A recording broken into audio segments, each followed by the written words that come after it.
Good day, readers. Here we are with another group of chapters from the one and only Ivan. We are getting near the end of the book, and things have been getting very exciting. Today I am reading from chapters 112 to 121, which is pages 238 to 258. So I am starting at page 238, and I'm going to read a little bit of it with you today before you read some of it on your own. So, page 238, Training. The woman leads Ruby to the box. She places an apple inside. Good girl, Ruby, she says kindly. Don't be afraid. Ruby inspects the box with her trunk. The woman makes a clicking sound with a little piece of metal she is holding in her hand. She gives Ruby a piece of carrot. Each time Ruby touches the box, she gets a click and a treat. Why is she making that clicking noise? I ask Bob. They do that to dogs all the time, Bob says. I can tell he doesn't approve. It's called clicker training. They want Ruby to associate the noise with the treat. When she does something they want, they make that noise. Great job, Ruby, the woman says. You're a quick study, which means she learns fast. After many clicks and carrots, she takes Ruby back to her cage. Why is that lady giving me carrots when I touch the box? Ruby asks me. I think she wants you to go inside, I explain. But there's nothing inside, Ruby says, except an apple. Inside that box, I say, is the way out. Ruby tilts her head. I don't get it. See the picture of the red giraffe on the box? I think the lady is from the zoo, Ruby. I think she's getting ready to take you there.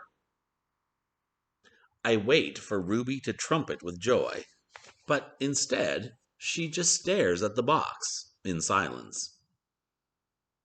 I'm not sure you understand. That box might be taking you to a place where there are other elephants, I say. A place with more room and humans who care about you. But even as I say these words, I remember with a shudder the last box I was in. I don't want a zoo, Ruby says. I want you and Bob and Julia. This is my home. No, Ruby, I say. This is your prison. So scholars, think for a moment about how, through this book, Ivan's view of where they're living has changed, right? At the very beginning of the story, it was a domain, right? Then he later realized it's a cage. Now he's even calling that cage a prison, right? They're trapped there. Poking and prodding. The lady comes again. She brings an animal doctor with an awful smell and a dangerous-looking bag. He spends an hour with Ruby, poking and prodding. He looks at her eyes, her feet, her trunk. When he's done with Ruby, he enters my cage. I wish I could hide under Knot Tag, like Bob. Instead, I do a nice, loud chest beat, and after a moment, the doctor retreats. We're going to need to put this one under, he says. So they're going to have to tranquilize him, right? Put him to sleep so that they can do the exam. I'm not quite sure what he means, but I strut around my cage feeling victorious anyway. No painting. No one asks me to paint today. No one asks Ruby to perform. There are no shows. No visitors, unless you count the protesters. Mac stays in his office all day. More boxes. I wake up from a long morning nap. Bob is on my belly, but he isn't asleep. He's watching the ring, where 4 men are placing a large metal box. It's me-sized. What's that? I ask, still blurry from sleep. Bob nuzzles my chin. I believe that box is for you, my friend. I'm not sure what he means. Me? They brought in a bunch of boxes while you were sleeping. Looks to me like they're taking the whole lot of you, he says casually, licking a paw. Even Thelma. Taking? I repeat. Taking us where? Well, some to the zoo, probably. Others to an animal shelter where humans will try to find them homes. Bob shakes himself. So, I guess all good things come to an end, huh? His voice is bright, but his eyes are far away and sad. I'm going to miss your stomach, big guy. Bob shuts his eyes. He makes an odd noise in his throat. But what about you? I ask. I can't tell if Bob's just pretending to sleep, but he doesn't answer. I gaze at the huge, shadowy box, and suddenly I understand how Ruby feels. I don't want to go into that box. The last time I was in a box, my sister died. Goodbye. Page 245. When George and Julia come that night, George doesn't get his mop or his broom. He gathers up his tools and belongings while Julia runs to my cage. This is my last night, Ivan, she says, and she presses her palm to my glass. Can you picture that, right? So she put her hand up onto the glass. Mac fired my dad. Tears slipped down her cheeks. But the zoo lady said maybe they'll have an opening there in a while, cleaning cages and stuff.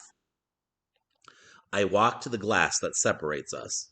I put my hand where Julia's is, palm to palm, finger to finger.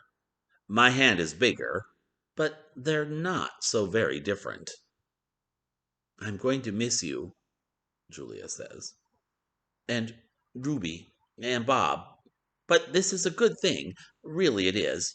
You deserve a different life. I stare into her dark eyes and wish I had words for her. Sniffling, she goes to Ruby's cage. Have a good life, Ruby, she says. Ruby makes a little rumbling sound. She puts her trunk between the bars and touches Julia's shoulder. Where's Bob, anyway? Julia asks. She looks around, under tables, in my cage, by the trash can. Dad, she calls, have you seen Bob? Bob? Nope, George says. Julia's brow wrinkles. What's going to happen to him, Dad? What if Mac shuts down the whole mall? He says he's going to try to keep it open without the animals, George says. He stuffs his hands in his pockets. I'm worried about Bob, too, but he's a survivor. You know what, Dad? Julia gets a gleam in her eye. Remember gleam? We had that gleaming earlier as a vocabulary word, right? Kind of a shiny, right? So there's a shimmer, shine in her eye.